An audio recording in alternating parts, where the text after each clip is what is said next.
Antakasha demek wimrun mokhle Ni yaki she walya Gador hi she korsanti Noraki hade rehat La fuen avroa de nakoy Well, I was born in Ireland in 1951. It was a much different world than it is today. When I lived out in Mayo, out in the country, many of the houses out there had no electricity at all. Many of them had dirt floors, pounded dirt floors. Some people had radios, not everybody. And cars even were fairly rare. Living out in Mayo in the early or the mid-1950s, if a car came by at all, that was a very big deal. You know, that's quite some excitement. There was no television. Yeah, it was a very different world.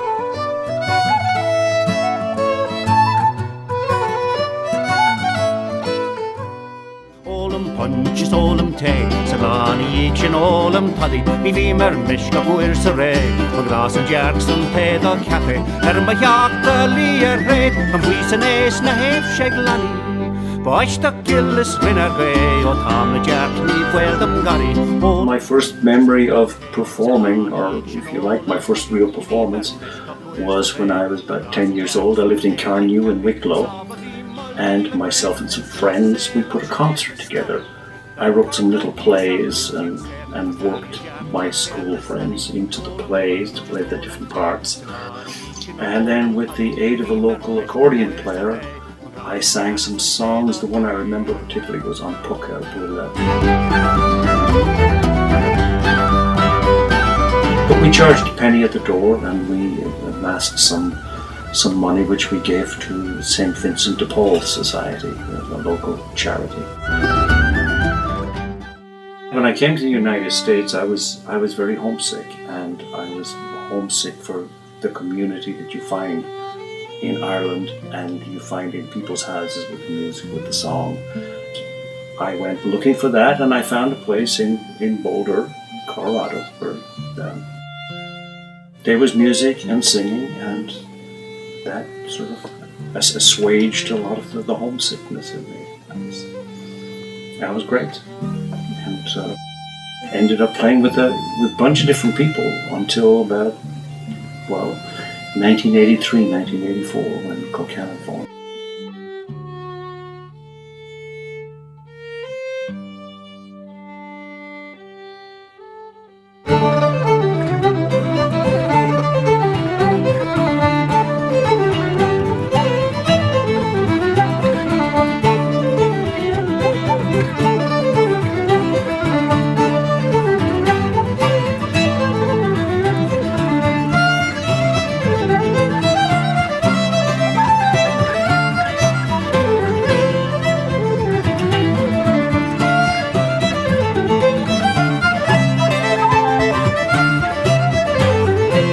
Colcannon has evolved slowly and I think organically into what it is today.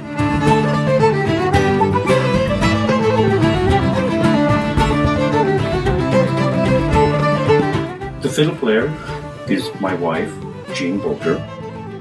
The fiddle, of course, is the heart of any Irish band. It's not an Irish band unless there's a fiddle in it. Cynthia Jaffe is our flautist. She plays flutes, whistles.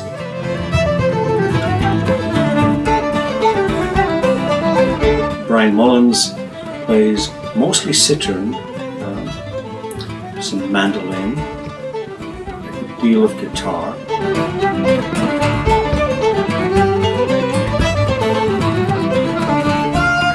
Bass player is Mark Fitzmaurice.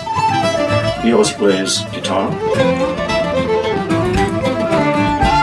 And then there's more. I sing and I play the barrel. In the very beginning, we always wanted to have a set that would have a mixture of different moods in it, that could go from a very sad, tragic song to a lively dance to maybe a joke song. When we approach a tune or a song, we play it a lot of times until arrangements really start to suggest themselves. We try it out with a bunch of different instrumentation, play around with it, just see what the tune itself has to teach us, rather than sort of coming at it from the outside.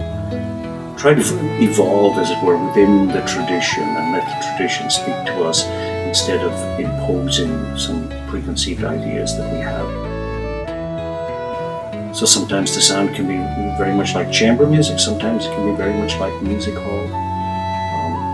Sometimes it can be really rollicking and funny, at other times it can be really sad and reflective.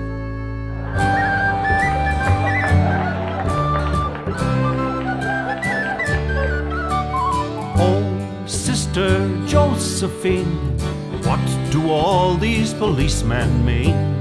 Coming to the convent in a grim limousine after Sister Josephine. While you, Sister Josephine, your boots up on the altar screen, you smoke one last cigar. What's a funny nun you are? The police. We don't like to perform music at anybody. We think of it much more as being in a big living room together, and we happen to be the people who are doing the music. Towards the younger nun. At various times we collaborate with outside organizations, orchestras, or chorales, dance group. It started out pretty much with the orchestral material. Mike, our bass player, is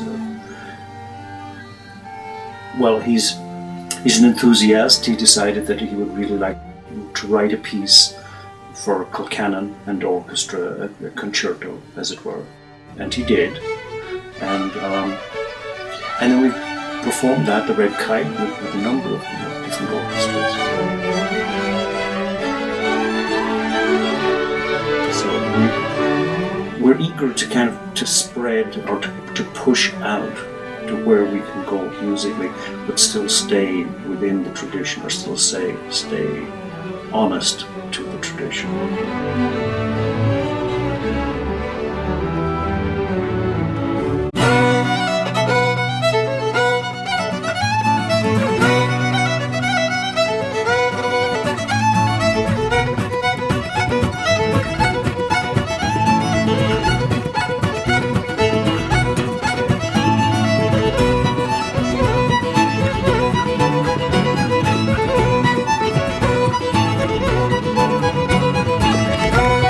All of this music and storytelling and song comes out of people's kitchens. It comes out of a whole process of creating community or preserving community. And that's what is still important about this to us.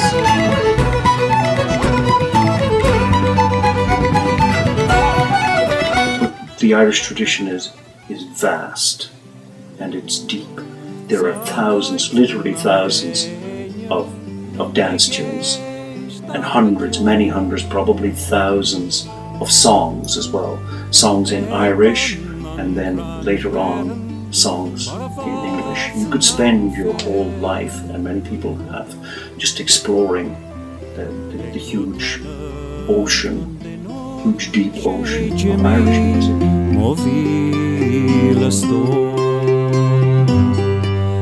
Oblian an pakasha deme kuimun mahle mi yaki shewalya gador ishe kursa anti